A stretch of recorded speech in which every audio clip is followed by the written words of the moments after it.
l'Allemagne était vraiment devenue une nation bien différente. Elle était toujours le plus grand pays d'Europe, mais c'était désormais une démocratie avec des institutions républicaines. La République de Weimar, née dans les cendres de la défaite, fut associée à l'humiliation du traité de Versailles et affronta très vite de graves difficultés. Elle dut d'abord surmonter les troubles politiques fomentés par les révolutionnaires communistes et les nationalistes d'extrême droite. En 1923, le pays, incapable de payer les réparations de guerre, plongea dans l'hyperinflation et une crise économique sans précédent qui toucha de plein fouet la population.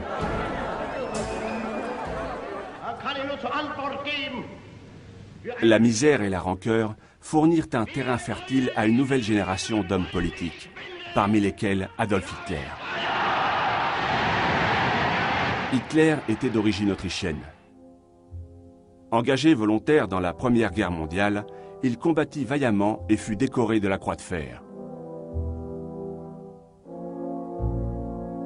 De retour en Allemagne, il s'installa à Munich.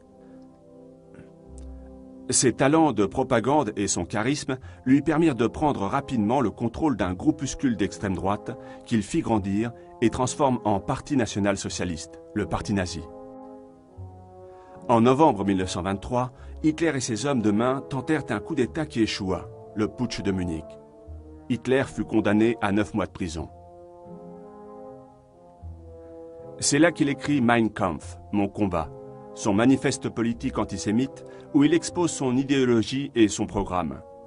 Il accuse les Juifs d'être responsables de tous les maux de l'Allemagne, appelle à reconstruire la puissance du pays et à regagner l'espace vital par la conquête de nouveaux territoires à l'Est. Après sa libération, il s'attela à organiser les nazis sous la forme d'un parti politique discipliné. Son objectif désormais est de conquérir le pouvoir en utilisant le système démocratique. Mais pendant les 5 années qui suivirent, l'Allemagne de Weimar prospéra. Le soutien aux partis extrémistes, de droite comme de gauche, s'affaiblit. Puis, brusquement, l'occasion se présenta pour Hitler. En octobre 1929, le krach boursier de New York déclenche une crise économique sans précédent. Le monde entier plonge dans la Grande Dépression.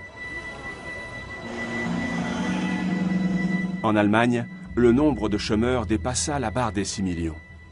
Pour les populations désemparées, seuls les discours des hommes politiques extrémistes semblaient offrir des solutions. Des hommes politiques comme Hitler. En 1931, le parti nazi est déjà un véritable mouvement de masse, avec une armée de voyous en chemise brune, les sections d'assaut USA, et une propagande bien organisée. Les nazis remportèrent les élections de 1932, devenant le premier groupe politique au Parlement allemand, le Reichstag. Mais Hitler refusa de composer une alliance et paralysa l'activité du Parlement. Pour sortir de l'impasse, le président Hindenburg finit par être contraint de nommer Hitler chancelier, chef du gouvernement, le 30 janvier 1933. En février, l'incendie du Reichstag permit à Hitler d'exiger des pouvoirs d'exception, d'éliminer tous ses opposants politiques et de commencer la mise au pas du pays. La démocratie était morte. À la mort du président Hindenburg, en août 1934, Hitler s'autoproclama président et chef au pouvoir absolu de l'Allemagne, le Führer, le guide.